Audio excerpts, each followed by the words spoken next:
En este contexto de crisis, nos parece importante abordar el tema de la ciencia en América Latina, lo cual nos va a llevar a pensar también en cuál es la situación de las universidades. Veamos algunos conceptos claves para poder comprender mejor el texto. Cuando hablamos de conocimiento científico, tenemos que saber que previamente hubo una investigación. Tiene que haber una investigación para que consideremos que ese conocimiento es científico. No cualquier afirmación lo es, si no sigue unos pasos metodológicos, si no hubo una validación por parte de una comunidad científica, no podríamos hablar, ¿no?, propiamente de conocimiento científico. Este conocimiento puede ser materializado a través de la tecnología, ¿sí?, que puede ser un elemento, puede ser algún otro tipo de conocimiento que permite una llegada más directa a la sociedad, ¿sí? La tecnología en sí no genera conocimiento, es la aplicación de un conocimiento. Esto es importante saberlo. Y la sociedad es quien recibe, y acá hacemos un círculo, porque la sociedad recibe ese conocimiento, se beneficia, pero a la vez esto genera nuevos problemas, ¿no? Porque también puede haber un perjuicio, hay ciertos cambios sociales que se producen toda vez que hay una innovación y entonces la sociedad demanda nuevas investigaciones. Y es por eso que la tarea científica no se termina y es importante poder entenderlo así como un ciclo. A veces podemos pensar, si yo utilizo un microscopio, que es un elemento tecnológico, ¿el microscopio genera conocimiento? No, es un instrumento. Lo que está generando el conocimiento es la investigación, como para no confundirnos, ¿no? Es la actividad de la investigación lo que genera el conocimiento. Después yo me puedo valer de ciertos elementos, pero no es que la tecnología en sí misma genera el conocimiento. Entonces, veamos cómo va ese circuito y bueno, y por qué lo hemos puesto de esa forma circular. Otro concepto básico tiene que ver con la investigación pura o básica y con la investigación aplicada. ¿A qué se refieren? Son tipos de investigación que se dividen así, se clasifican de esa manera, de acuerdo a cuál es su propósito o finalidad. En el caso de la investigación básica, busca conocer un sector de la realidad por el solo deseo de conocer. ¿Para qué nos sirve? Para poder explorar con cierta libertad, ¿sí?, cómo se comporta, por ejemplo, determinada célula o qué es lo que pasa en determinada sociedad o cultura, pero no pensando cómo la voy a transformar, sino es exploratorio. Vamos buscando, vamos indagando y esa investigación nos va llevando, ¿sí? Tiene un nivel, digamos, de libertad, según como lo dice Bunge, de cierta libertad porque estamos en una etapa exploratoria, dejándonos sorprender, por decir de alguna manera. Mientras que la investigación aplicada sí tiene la búsqueda de esa transformación, ¿sí? Por lo tanto está de alguna manera más condicionada, está limitada a que yo necesito, por ejemplo, crear una vacuna. Entonces tengo un tiempo para esto, tengo una población que está esperando esa vacuna. No, bueno, veamos lo que fue el COVID, ¿no? Todo el interés y el apuro que había, y entonces ahí no se tiene la misma libertad de alguna manera, ¿no?, sino que hay un objetivo mucho más preciso, ¿sí? Estudia problemas de interés social, como dice. En el caso de la ciencia básica, hay también algo como un paréntesis para hacer, ¿no? Cuando hablamos de libertad, hablamos de libertad en términos de no estar condicionada a un objetivo específico, pero lo cierto es que depende de quién financia esas investigaciones, ¿no? Entonces, todo investigador, investigadora, salvo que sea alguna persona millonaria que lo haga por puro amor, por puro hobby, en realidad son personas trabajadoras, ¿no?, que viven de un salario o que requieren de un financiamiento para viajar, para tener las herramientas, y en ese sentido también hay una limitación económica, un condicionamiento económico para que pueda desarrollarse. Es importante también marcarlo para no quedarnos con la idea, ¿no?, que la investigación está en un plano de abstracción. Y ahora sí entremos al texto, que es de Amílcar Herrera.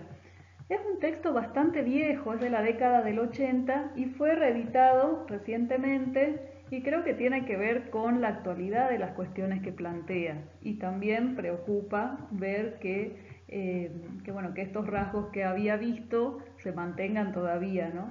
Y me parece pertinente para pensar en cómo es la situación hoy de las universidades.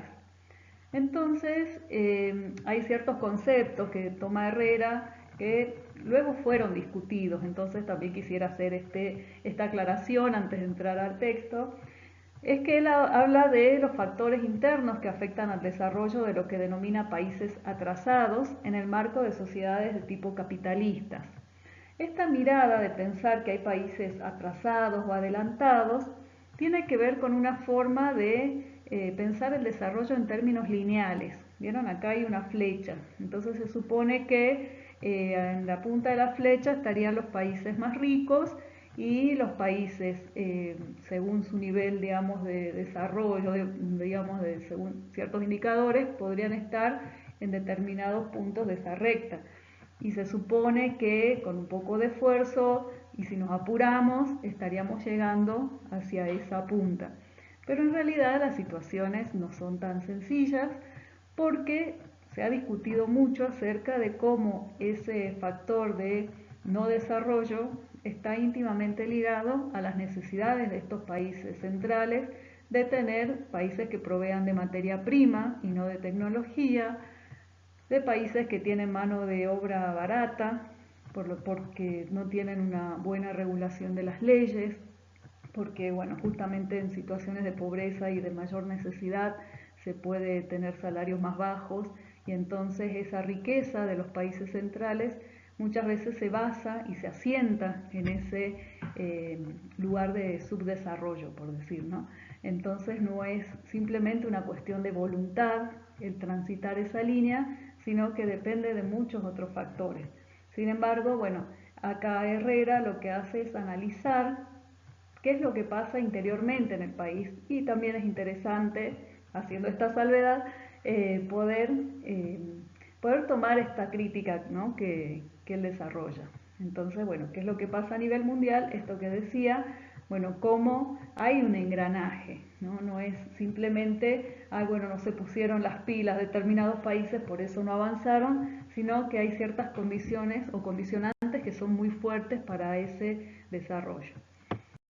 Herrera observa cómo en los países desarrollados se invierte gran cantidad de recursos en lograr investigaciones pensadas en resolver cuestiones cotidianas de producción y que en los países de América Latina se ve cierta disociación entre lo que se investiga y lo que son los problemas reales. Entonces, piensa que una de las maneras de aprovechar mejor nuestros recursos es, en primer lugar, conocerlos y también poder pensar en desarrollo tecnológico a partir de ese conocimiento, porque lo que sostiene es que todo lo que son innovaciones son traídas desde afuera, pero que no se genera desde acá, ¿no?, desde América Latina, ese estudio, esa inversión. Entonces acá podemos ver como recursos naturales la agricultura y la minería, ¿no? Vemos dentro de la agricultura, puse dos fotos para reflejar la agricultura en gran escala y también la agricultura familiar, y por otro lado esta foto de la minera. Eh, Todo lo que tiene que ver con la agricultura en gran escala, ¿no? Ahí vemos el tipo de maquinaria que se posee. Hay digamos, una inversión, ¿no?, en maquinarias, en investigaciones, pero que se hacen solamente pensadas en la mayor productividad, pero no en términos comunitarios. A ver, ¿cómo se ve esto en la vida real? Para poder lograr la fumigación de grandes extensiones de tierra, lo que se hace es fumigar a través de aviones. Ese producto que se arroja, muchas veces llevado por el viento, llega a comunidades cercanas, ¿sí?, a poblaciones cercanas o a las propias escuelas que están en la zona, generando enfermedades muy graves, ¿no?, en quienes reciben ese químico o los propios trabajadores que están ahí. Eh, bueno, entonces cuando pensamos quién investiga, ¿sí? O quién es quien lleva a cabo este tipo de acciones, pensamos en si es alguien que está dentro de un marco del Estado pensando en la integralidad de efectos que esto produce, o es un particular que solamente atiende a su propia ganancia, ¿no? A su propio beneficio. Y entonces nos damos cuenta de que no es lo mismo quién investiga y también qué tipo de investigación se realiza. En este sentido, a veces ocurre que desde los espacios públicos se realizan investigaciones de tipo básica, que como decíamos no tiene como objetivo una aplicación inmediata, y entonces se genera una serie de hallazgos, pero que cuando el hallazgo este es importante, ¿sí? Cuando lo que se ha visto tiene cierta importancia, la parte aplicada la realizan sectores privados. O sea, todo el costo de hacer esta investigación básica, del pago a los investigadores, todo lo que ha significado recae en el Estado, pero en el momento en que esto ha dado un fruto, ¿sí? Eso es expropiado de alguna manera por los sectores privados que de esto sí generan una tecnología y bueno, entonces es riqueza que se ha generado y que no es aprovechada, digamos, desde estos espacios estatales, ¿no? Porque además, cuando pensamos en la investigación, en la ciencia, ¿no? Desde un punto de vista de las universidades, podemos también, como decíamos, ver la integralidad de la situación. Entonces no es la búsqueda de ganancias, sino cómo esto afecta, cuál será el impacto, que es esta pregunta sobre las comunidades que viven en la zona, qué información real se tiene sobre la actividad, ¿sí? Cuáles son las ganancias que se están llevando, cómo se genera esa producción, qué efectos tendrán en el ambiente, porque hay veces que sí, que la actividad, por ejemplo en las mineras, generan salarios, buenos salarios, trabajo, pero una vez finalizada la actividad y retirada la empresa, quedan los territorios altamente contaminados, un gran número de personas desocupadas y bueno, se desintegra prácticamente toda esa comunidad que se había generado, ¿no? Digamos, todos esos lazos comunitarios, porque tienen que salir a buscar trabajo en otros lugares. Entonces, toda actividad tiene también un impacto y es necesario poder analizarlo en forma completa, integral, y para eso es necesario que la ciencia forme parte, que la investigación científica forme parte activa de lo que es la planificación, ¿no? De la actividad económica en un país. Y así llegamos al tema de la universidad pública y gratuita. Esto permite el acceso de todos los sectores de la sociedad a la universidad.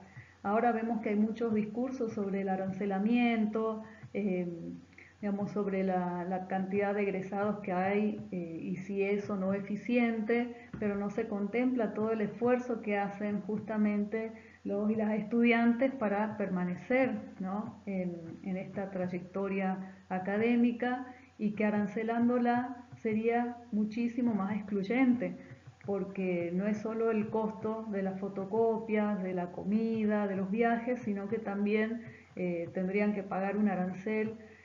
Por lo tanto, ese tipo de proyectos, de propuestas, siempre van en contra de todo esto que veníamos diciendo, de la necesidad de los espacios públicos desde los cuales se genera el conocimiento, pensando en un bienestar de la sociedad, ¿sí? Y no de solo un sector, porque imagínense que si se retrae la universidad pública, lo que quedaría es que la investigación solo pueda ser posible a partir de los aportes privados, ¿no?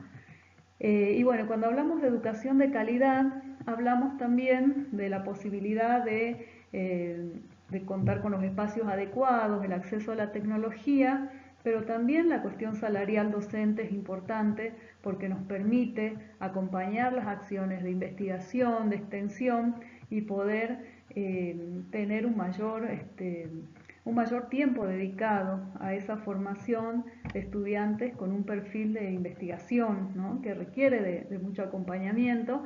Y también pensar que la cuestión de la educación no se restringe a la universidad, sino a cómo ¿no? Si queremos pensar cuál es el interés de los gobernantes acerca del futuro del país, tenemos que mirar las escuelas primarias y secundarias, la calidad de contenidos, la forma en que se estructura y también los salarios docentes en esos niveles, porque es lo que va marcando, digamos, todo eso hace a la calidad y a la posibilidad de la llegada y de la permanencia en las universidades. Así que bueno, hasta acá les di algunos elementos. Es mucho más lo que trata el texto, pero no lo quiero abordar porque quiero que se sorprendan, quiero que lo busquen y quedamos abiertas a esta discusión en la clase que sigue, en la que nos veamos.